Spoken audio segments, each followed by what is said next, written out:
Welcome to my YouTube channel Shrey Seth classes. हमने कल एक चैप्टर स्टार्ट किया है, लास्ट चैप्टर पार्टनरशिप वाली बुक का, दैट इज डिसोल्यूशन। उसका कॉन्सेप्ट मैंने आपको कल समझा दिया था। उस कॉन्सेप्ट को ध्यान में रखते हुए आज एक क्वेश्चन प्रैक्टिस करते हैं, दैट इज इलिस्ट्रेशन नंबर 20। देखते हैं इलिस्ट्रेशन में क्या है। एक कॉम्प्रिहेंसिव इलिस्ट्रेशन है जिसमें बहुत सारी एडजस्टमेंट्स है, तो इसको समझते हैं। क्वेश्चन आपको समझ आएंगे सॉल्व कैसे करना है। पढ़ते हैं क्वेश्चन में क्या है। A and B are partners sharing profits and losses in the ratio 3:2, agreed upon the dissolution of a firm on 31st March 2020, at which date their balance sheet was as follows। हमें balance sheet given है। Old book में ये illustration number 21 है, I think, है ना? 21, right. New books में 20। आगे देखते हैं, डिसोल्यूशन होना है, नीचे बैलेंस शीट है, और मैंने आपको कहा था कि नीचे एडजस्टमेंट्स आप नहीं पढ़ेंगे, बस आप रिक्वायरमेंट पढ़ लें कि हमें क्या करना है क्वेश्चन में। Prepare realisation account, partners loan account, partners capital account and bank account. तो मैंने यहाँ पे उन सबके फॉर्मेट ऑलरेडी ड्रॉ कर दिए। हमने चारों फॉर्मेट ड्रॉ किए। अब हम क्वेश्चन को सीधा पढ़ते हैं without reading any of the adjustment. हम पोस्टिंग करते हैं। एसेट साइड से शुरू करते हैं। सबसे पहले दिया है कैश और बैंक। बेटा देखो, रियलाइजेशन में नहीं आएगा, हमें पता है कौन से अकाउंट में जाएगा, इसमें कैश और बैंक में, तो उसको वहीं लिखते हैं। एक तरफ से बैलेंस शीट को खत्म करते हैं ना। तो पहले दिन समझाने के लिए मैंने आपको कहा था रियलाइजेशन को कैसे बनाना है। अभी कैश बैंक है, तो कैश बैंक में डेबिट साइड में टू बैलेंस कितना है 30,000। एक मिनट, ये बैंक अकाउंट अगर हम बना रहे हैं क्योंकि बैंक की डिमांड है हमारे से क्वेश्चन में, और कैश के लिए हम लिख देंगे to cash 6,000। Is it okay? Let's move. आगे पढ़ते हैं, क्या लिखा है। स्टॉक 80,000 स्टॉक रियलाइजेशन में आएगा। टू स्टॉक अमाउंट बताएं बेटा 80,000। Next to debtors 66,000। Provision for एक मिनट बेटा, एक मिनट। बाय प्रोविजन कितना है 6,000। Next loan to A. बेटा देखो, एसेट साइड में अगर लोन आए तो आप क्लियर कट रखना अपने दिमाग में कि वो उस पार्टनर के कैपिटल अकाउंट में किस साइड जाएगा। एसेट क्या होते हैं, डेबिट, तो उस पार्टनर के कैपिटल अकाउंट में डेबिट साइड में ही जाएगा। हम यहां लिखेंगे टू इज लोन। कितना 10,000, राइट। मैंने ये कॉन्सेप्ट आपको वैसे अभी क्लास में समझा दिया था, फिर भी जो बच्चे वीडियो में देख रहे हैं, अगर किसी पार्टनर का लोन लायबिलिटी साइड होता है, मतलब उसके पैसे हमने देने हैं और कैपिटल अकाउंट का पैसा भी उसको देना होता है। पर अगर किसी पार्टनर का लोन एसेट साइड लिखा है, मतलब उससे हमने पैसे लेने हैं, हमने उसे लोन दिया है, उससे लोन लिया नहीं है। अब उससे पैसे लेने हैं अगर, तो हम क्या करते हैं, कैपिटल का पैसा देना है उसे क्योंकि फर्म बंद हो रही है, और लोन का पैसा लेना है। तो हम उस लोन को जिसका पैसा लेना होता है, जो एसेट साइड है, उसको सीधा कैपिटल अकाउंट में ट्रांसफर करते हैं। क्यों? क्योंकि जो उसको कैपिटल देनी है उसमें से ये 10,000 माइनस करके बैलेंस दे देंगे। समझ आ गई बात? कोई प्रॉब्लम? तो इस पॉइंट को याद रखेंगे, जब भी एसेट साइड में लोन होगा that will be transfer to partners capital account. अब वो एसेट साइड है, इसका मतलब वो डेबिट है, तो कैपिटल अकाउंट में डेबिट साइड आ जाएगा। कोई प्रॉब्लम? आगे चले बेटा। प्लांट एंड मशीनरी, ये यहाँ पे आ जाएगा to plant and machinery amount 30,000। Next land and building, to land and building कितना 33,000। 33 फर्नीचर 10,000। नेक्स्ट गुडविल भैया। बेटा गुडविल को आप लोग राइट ऑफ करने का मत सोचना। मैंने क्या कहा था, सारे एसेट्स सिर्फ कैश को छोड़ के, तो ये भी एक नॉर्मल एसेट ही है। वैल्यू बताएं 50,000। Next prepaid insurance amount 1,000। Advertisement expense, क्या ये जनरल एक्सपेंस है? Expenditure, advertisement expenditure. Balance sheet में एक खर्चा आ रहा है, तो ये क्या एसेट है? ये एक फिक्टिशियस एसेट्स जिसे आप रिजर्व भी बोलते थे, एडवर्टाइजमेंट सस्पेंस या डेफर्ड रेवेन्यू एक्सपेंडिचर के नाम से। तो जनरल रिजर्व का ट्रीटमेंट क्या बताया था आपको? पार्टनर्स में डिस्ट्रीब्यूट हो रहे थे, ध्यान से सुनेंगे। अगर वो रिजर्व लायबिलिटीज साइड में थे तो कैपिटल अकाउंट में क्रेडिट साइड में लिख रहे थे, ये एसेट साइड है तो कैपिटल अकाउंट में किस साइड आ जाएंगे? Debit side. अगर किसी को कंफ्यूजन है आप एंट्री बना के देख लेना, एसेट साइड रिजर्व पड़ा है, उसको राइट ऑफ करने के लिए क्या करेंगे आप? क्रेडिट। पार्टनर को डेबिट करेंगे, यानी कि कैपिटल अकाउंट में किस साइड आएंगे? ये debit side. To advertisement expense या सस्पेंस जो भी लिखा है, अमाउंट कितना है? 10,000। Ratio is 3:2। 6,000 4,000। Is it okay बेटा? आगे चले। एसेट साइड खत्म, लायबिलिटी साइड आते हैं। सबसे पहले दिया है क्रेडिटर, तो हम यहाँ लिखेंगे बाय क्रेडिटर्स। कितना? 80,000। Next bill payable. Bye bill payable कितना? 25,000। Next loan by loan account में जाएगा। बाय बैलेंस कितना? 15,000। बी लोन है बेटा, ए नहीं। आगे चलते हैं। रिजर्व डिस्ट्रीब्यूट होंगे ना सीधा कैपिटल अकाउंट में। बाय रिजर्व कितने हैं? रिजर्व 34। 3:2 में डिस्ट्रीब्यूट होना है। 34 डिवाइडेड बाय 5 6,800 into 3 2400 हो जाएगा। 20,400।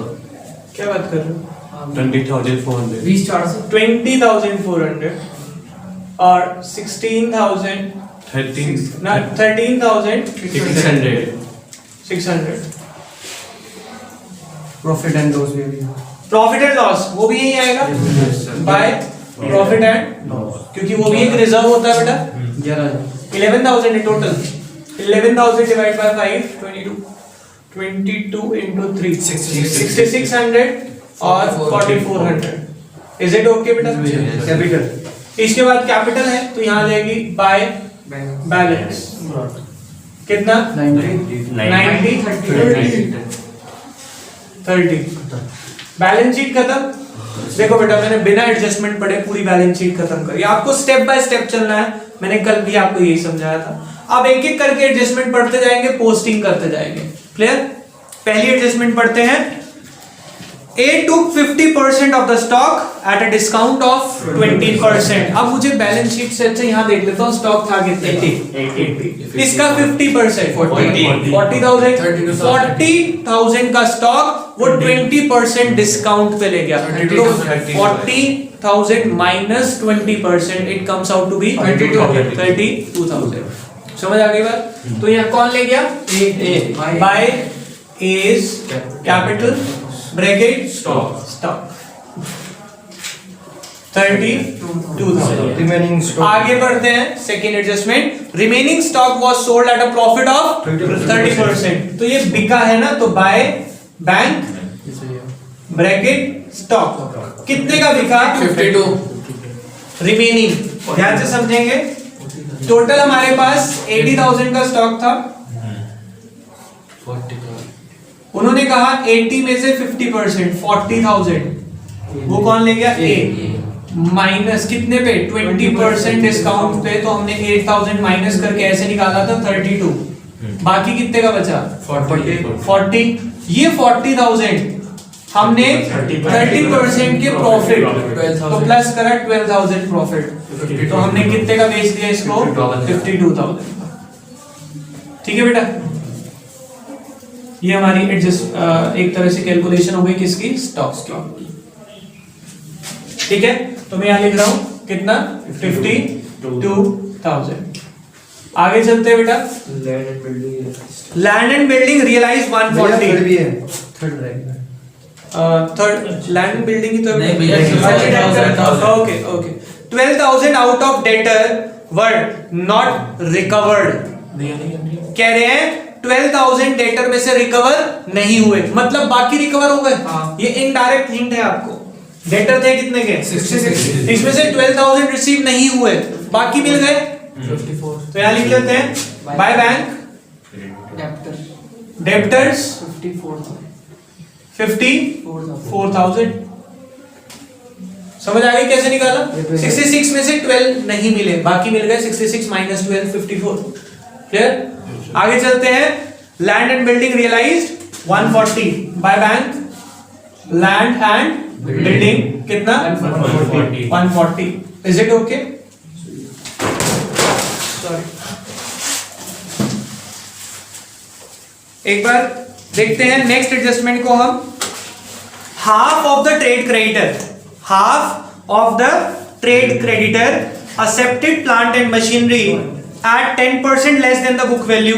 तो मैंने आपको क्या कहा, जब एक एसेट एक लायबिलिटी से एडजस्ट हो, अच्छा अभी हमने वीडियो में रिकॉर्ड नहीं करी थी ये बात, जब एक एसेट एक लायबिलिटी के अगेंस्ट में एडजस्ट हो तो उसकी एंट्री हम कहीं पे भी पोस्ट नहीं करते। आपने अभी तक जो भी काम किया वो परफेक्टली करेक्ट है। जब एक एसेट एक लायबिलिटी ले जाए या एक लायबिलिटी के बदले में हम एक एसेट दे दें तो उसकी पोस्टिंग हम किसी भी अकाउंट में कहीं भी नहीं करेंगे, क्योंकि उससे क्या होगा, एक एसेट कम हो जाएगा डेबिट साइड का, एक लायबिलिटी कम हो जाएगी क्रेडिट साइड की, वो ऑटोमेटिकली मैच होने वाली है, तो हम उसको कहीं भी पोस्ट नहीं करेंगे। क्लियर हो गई बात? याद रखेंगे इस पॉइंट को सब बच्चे, जो कल नोट्स अगर आपने बनाए थे वहां पे इस बात को लिख लेना, ठीक है? आगे चलते हैं। एंड क्या, दोबारा से सेंटेंस पढ़ रहा हूं। Half of the creditor accepted plant and machinery at 10% less than the book value and 5,000 cash of ₹5,000 in full settlement of their claim. यानी कि उन्होंने 5,000 रुपए कैश में भी ले लिए, तो भाई ये तो देने पड़ेंगे हमें। समझ रहे हो बात को? क्रेडिटर को 5,000 रुपए कैश में देने पड़ेंगे। तो हम यहां लिख रहे हैं टू कैश, ये सॉरी बैंक से चल रही सारी entry, to bank bracket creditor 5,000। Is it okay? आगे बढ़ते हैं। Remaining trade creditor were paid at a discount of 10%। बेटा एडजस्टमेंट ध्यान से समझना। क्रेडिटर थे कितने के मेरे पास 80। क्रेडिटर्स 80,000 के थे मेरे पास। 80,000 में से उन्होंने क्या कहा, हाफ, जो हाफ थे उन हाफ ने क्या ले लिया, इन हाफ ने लिया एक तो प्लांट एंड मशीनरी, बेटा इसकी तो एडजस्टमेंट होगी नहीं, प्लस 5,000 रुपए, प्लस 5,000 रुपए, तो मैंने इसके लिए 5,000 यहां लिख दिया, ये लिखा है मैंने क्रेडिटर को 5,000 दिए। अब उन्होंने क्या कहा, रिमेनिंग कितने 40। अब इन रिमेनिंग ने क्या लिया, 10% डिस्काउंट पे पैसे मांग लिए मेरे से, तो यानी कि इसका माइनस 10%, 4,000 माइनस करूंगा, इसका मतलब मुझे इन्हें कितनी पेमेंट करनी है 36,000। तो 5,000 की पहले पेमेंट करी क्रेडिटर को, 36 की ये, तो टोटल 41,000 लिख लें। तो मैं यहां पे लिख रहा हूं 5 प्लस 36, जिससे कि आपको पता लग जाए बाद में 41 कैसे आया था। इज इट ओके जी? आगे चलते हैं। Z, an old customer whose account was written off as bad debt in the previous year, paid 500। कह रहे डेटर था जिससे पैसे लेने थे, वो बैड डेट हो चुके थे, उसने 500 रुपए दे दिए, तो फायदा हुआ हमारा। बेसिकली एसेट से पैसे आए हैं, एसेट से जब पैसे आते हैं किधर लिखते हैं, क्रेडिट साइड में, बाय बैंक क्या लिखेंगे, bad debt recovered, bad debt recovered कितने 500 रुपीज। इज इट ओके बेटा? जी भैया। आगे बढ़ते हैं। क्या बेटा? अच्छा, रियलाइजेशन एक्सपेंसेस वर 5,000, हम यहाँ लिख देंगे to bank bracket realisation expense कितना 5,000। इज इट ओके जी? आगे चलते हैं। Contingent liability of ₹1,000 was discharged. कह रहे एक लायबिलिटी है जिसके बारे में कुछ नहीं बताया हुआ ऊपर, वो अब डिस्चार्ज करनी, यानी कि उसके पैसे किधर जाते हैं, पेमेंट लायबिलिटी की, इधर to bank bracket contingent liability 1,000 next, yes बेटा, last, furniture was sold for 10,000, तो यहां लिखेंगे by bank bracket furniture 10,000. Is it okay? समझ आ गई बात? इसके बाद हम क्या करने वाले हैं बेटा, प्रॉफिट या लॉस निकालेंगे, रियलाइजेशन को कंप्लीट करेंगे. चलो यहां से एक बार टोटल अगर हम करें, इसका आएगा 3,99,500. ठीक है, इसमें से जब हम ये एक्सपेंसेस को माइनस करेंगे तो यहां आ जाएगा 2 profit transfer to A B. कितना प्रॉफिट आएगा? That is 92,500. Total profit 92,000. A का होगा 5,500 और 37,000. टोटल आ गया 399,500. अब इसके बाद देखो बेटा, सारा काम आपके दिमाग का है, एडजस्टमेंट सब कुछ खत्म हो गया, अभी अकाउंट 3 बचते हैं. अब इसके बाद जो मैं स्टेप बाय स्टेप चलूंगा वो ध्यान रखना. कैपिटल अकाउंट सबसे पहले कंप्लीट करेंगे, इसके बाद चेक करें यहाँ पे कैपिटल की कोई एंट्री. एक तो प्रॉफिट है और भाई बस यही है. कहाँ है, और कोई नहीं है इधर, एक इधर है ए कैपिटल, बस 2 एंट्री है. इसको क्रेडिट में लेके जाएंगे, उसको डेबिट में लेके आएंगे. यहाँ लिखेंगे टू रियलाइजेशन ब्रैकेट स्टॉक कितना 32,000. ए में 32,000 और ये उधर जाएगा बाय रियलाइजेशन प्रॉफिट कितना 55,500 और 37,000. इसके बाद हम टोटल करेंगे और यहां आ जाएगा 2 कैश. नहीं, बैंक अकाउंट बना रहे हैं तो याद रखें आप बैंक वर्ड यूज करेंगे. टू बैंक कितना आएगा बेटा, बैंक बताइए जरा. बैंक के भैया 124,500 124,500 81,000. 81,000. Is it okay? Yes. क्या हुआ बेटा, मुझे बताओ. एक इसमें 124 है, 134 है. कोई बात नहीं, आप चेक कर लेना जब आप सॉल्व करेंगे क्वेश्चन को. ठीक है, आगे चलते हैं. यस, आपको मैं बाद में बताऊंगा कि डिफरेंस क्यों आ रहा है. एक अकाउंट में डिफरेंस आएगा, लोन अकाउंट इसमें बना है और उसमें लोन अकाउंट नहीं बना. That is the only difference. तो आप इसे समझिए, परफेक्टली करेक्ट है. आप 2 तरीके से ट्रीटमेंट कर सकते हैं. मैंने आपको जो बताया, ये ए का लोन है, हमने कैपिटल अकाउंट में ट्रांसफर किया. आप इसको कैपिटल अकाउंट में ना बना के सीधा एक लोन अकाउंट बनाएं. लोन एसेट साइड है, किधर जाएगा, कैपिटल और लोन अकाउंट में डेबिट साइड. फिर उसको बैंक से पेमेंट कर देंगे. बैंक अकाउंट अल्टीमेटली मैच होने वाला है आपका. तरीके दोनों सही है. ठीक है बेटा, आगे चलते हैं. कैपिटल अकाउंट के बाद हमारा बी का लोन अकाउंट आएगा. यहाँ पे क्या लिखेंगे, टू बैंक अकाउंट कितना 15,000. Account close. अब बात आती है बैंक अकाउंट की. सबसे पहले रिलेशन में चेक करें बैंक की एंट्री 1 2 3. डेबिट साइड वाली क्रेडिट साइड में जाएंगे, वो 3 है. By realisation account, creditor, bill payable और Liability. अरे बिल पेएबल कहाँ है बेटा, Liability. रियलाइजेशन एक्सपेंसेस और कंटिंजेंट लायबिलिटी. रियलाइजेशन एक्सपेंसेस और कंटिंजेंट लायबिलिटी. ओके, हमारा आंसर मैच नहीं होगा बेटा. देखें, ये गलती मेरे से भी हुई है, आप भी करेंगे. नीचे एडजस्टमेंट हमने सारी पढ़ ली, पोस्टिंग कर दी, बट बिल पेएबल की कोई एडजस्टमेंट नीचे नहीं थी. मैंने आपको कहा था कि कोई ऐसी लायबिलिटी जिसकी एडजस्टमेंट नीचे ना हो, उसकी पूरी वैल्यू दी जाती है. तो यहाँ पे आ जाएगा 2 बैंक ब्रैकेट बिल पेएबल कितना 25,000. ठीक है, इस बात को याद रखना आप सब, वरना क्वेश्चन गलत हो सकता है. तो हाईलाइट यही है इस चैप्टर की।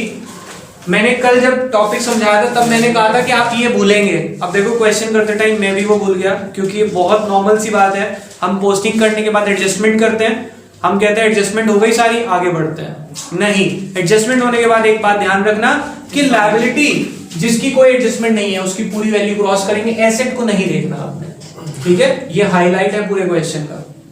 आगे चलते हैं, बाकी सब वैसे ही होगा। अब बैंक अकाउंट बनाते हुए यहाँ पे बिल पेबल भी आ जाएगा। कितना है creditor 41, yes, realisation 5000, contingent liability 1000, bill payable 25,000। Is it okay? आगे चलते हैं डेबिट साइड में, ये सारे एक साथ ही दिए हुए बैंक के। To realization, bracket stock, debtor, land and building, bad debts recovered, furniture. Amount बताएं। 52, नहीं, stock 30, 52, okay, 52, 54, 140, bad debt recovered 500, furniture 10,000। आगे चलते हैं, कैपिटल अकाउंट में बैंक आ रहा है, डेबिट में, ये क्रेडिट में जाएगा। By A's capital account, by B's capital account. Amount is 124,500, 81,000। Loan से यहां जाएगा बाय बीस लोन 15,000। इसके बाद जब आप बैंक का टोटल करेंगे दैट विल मैच, और ये मैच होते ही हमारा आंसर बिल्कुल करेक्ट आ जाएगा। ठीक है बेटा, तो इस क्वेश्चन को स्टेप बाय स्टेप करें तो कोई प्रॉब्लम आपको नहीं आने वाली। बट अगर आपने जहां सीक्वेंस ड्रॉप किया, देखो मेरे से भी जो गलती हुई है वो भी एक सीक्वेंस ड्रॉप की बात थी। मैंने आपको कहा था एडजस्टमेंट करने के बाद सबसे पहले आप लायबिलिटी को चेक करेंगे, जोन सी लायबिलिटी नीचे नहीं लिखी हुई पहले उसे क्रॉस करें, फिर कैपिटल अकाउंट पे मूव करें। क्लियर? तो कैपिटल अकाउंट पे मूव करने से पहले एक पॉइंट अपने दिमाग में बिल्कुल चेक करेंगे। अभी फिलहाल हम इतना ही करते हैं, अभी के लिए बाय बाय। एक चीज बताना,